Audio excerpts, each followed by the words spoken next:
Oh my god, what is good, guys? Coming to you from Brussels, Belgium, from the floor of my hotel room, because this is where this stupid ass team has got me, on the floor of this hotel room. They're gonna make us suffer right into the end. I'm just checking the Napoli score on FotMob. Yes, well, not yes. A Parma win would have been the perfect result, but at least they drew. So it keeps us in it right until the last match day. Status quo remains. Napoli still 1 point off Inter. They dropped points like we wanted them to. Kivu, Parma do the job. They kept Napoli. They stopped Napoli. Napoli, I saw at the end they were given a penalty, and then it was cancelled. Then Inter scored. Arnauto scored, but it was offside. Then we were 1-0 up, then 1-1, then we went 2-1 up, 2-2. Pedro timeless. Crazy Serie A day, and this is why they put them all at this is simultaneous timing, but not good for our hearts. And now we just have to wait once again to the last match day. It is literally like the Milan Scudetto winning season now. It's like, but these guys are literally like in the Milan Scudetto winning season. The hope was gone. In this season, it seems like, I still have hope, but the issue is today, guys, it might be the end of the hopes of the Scudetto. I know we're all thinking about UCL, but till that Scudetto hope is there, it is going to remain there. My hope and wishes are going to remain for the Scudetto, because that would be, if we win it now, it would be historic. It would be amazing to win it now from this position. But Napoli on the last match day, they're going to play a Cagliari team that won today. I think they smashed Venezia 3-0.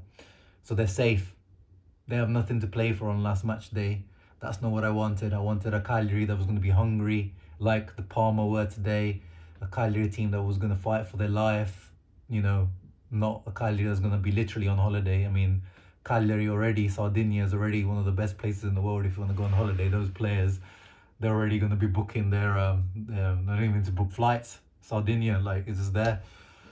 Oh, but what can we do, guys? We've got Como, we've got Nico Paz, Cesc Fabregas and co, who they've also got nothing to play for, to be fair. It's not like we can say that. But it seems like sometimes with Inter, we struggle against these teams that have nothing to play for, because, yeah. And Inter themselves today, Meazza crowd was fantastic. By the way, I watched today's first half. I watched it at Inter Club Brussels. Shout out to them.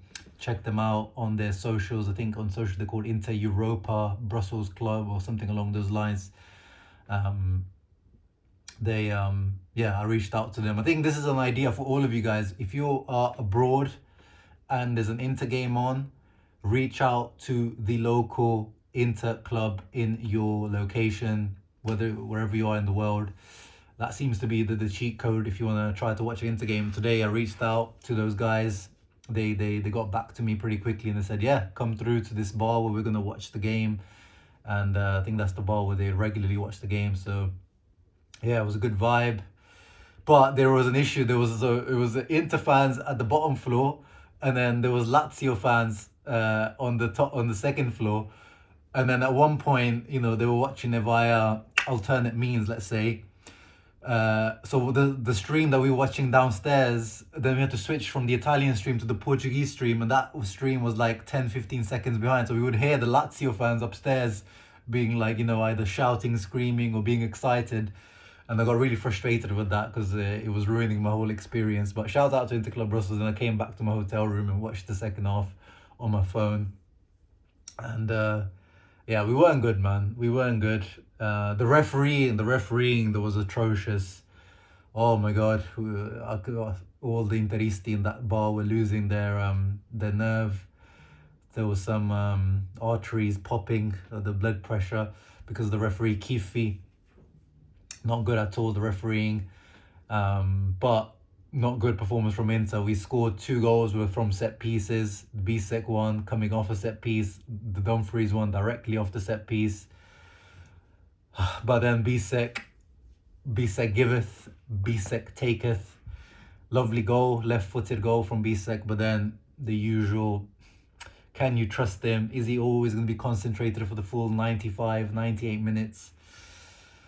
silly handball, and it was a handball, unfortunately, because he had his hands behind his back, but then he reached out with his elbow towards the ball. That little action just to extend his body. They say, you know, the rules. He extended the size, the width of his body, and it was a penalty, and it was heartbreaking. It was heartbreaking because I thought we had it. Napoli dropped points. We would have gone on top of Napoli.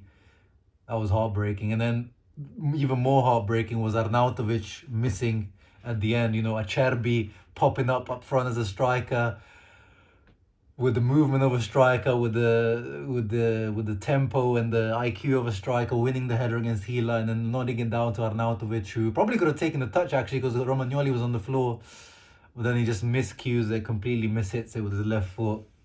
After all the positive things that he started to do over the last few months, Arnautovic, this might be the thing we remember him for now, his general negative adventure at Inter. Yeah, and then at the end he scored, but he was offside. And Acerbi right at the end took the ball right off Barella's feet and he slipped as he was taking his shot. Barella was fuming. Yeah, that would have been... Should have left that for Barella to try and curl it into that far post. But apart from that, there wasn't really much we created, was there, guys? I don't remember anything from Taremi. Some positive performances recently. He's back to full fitness, as he said himself, but we're not seeing anything, brother. As I said, last few performances, yes, positive, but now when he's starting, when we need him to step up in Lautaro's absence, nothing. Not that Correa provided much. I mean, I guess he was slightly better than Taremi today, Correa, in some way, but disappointing.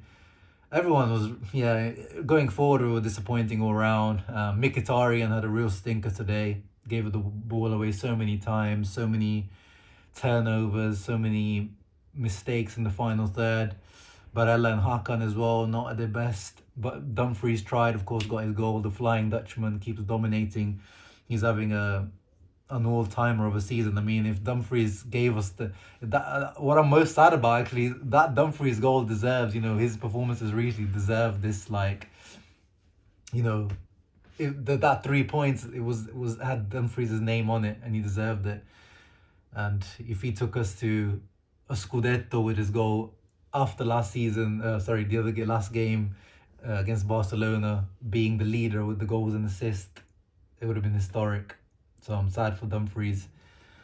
But Zoma was good. Unfortunately, he couldn't save the 2 shots from Pedro and the penalty in the first half. He kept us in it, to be fair, Zoma.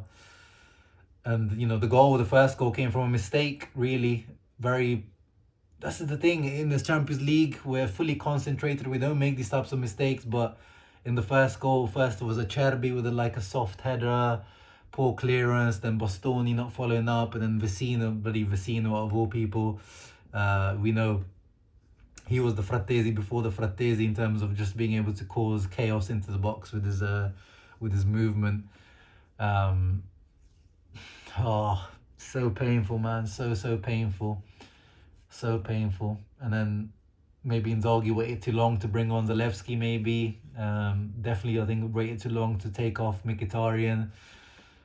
Yeah, I guess it is another Scudetto lost at the moment. I think today's game, I've lost my hope now. You guys know I was keeping the hope, especially with Parma, and Parma did come through, but I have no hope now left in Cagliari, and I think whatever happens at Como, that's the end of it. But whatever percentage is left, I'll keep that flame alive. I'll keep it nicely nestled in here. I don't know about you guys. You guys let me know if you're keeping the hope alive. We have no choice, have we, guys? 1 point away from Napoli. It's painful. But yeah, man of the match, I don't know. Probably Denzel for his heart and his passion that he always puts in, and that goal, and Zoma. But that's about it, really. Yeah. See you on the next one, guys. Leave a thumbs up, subscribe to the channel. Forza Inter sempre.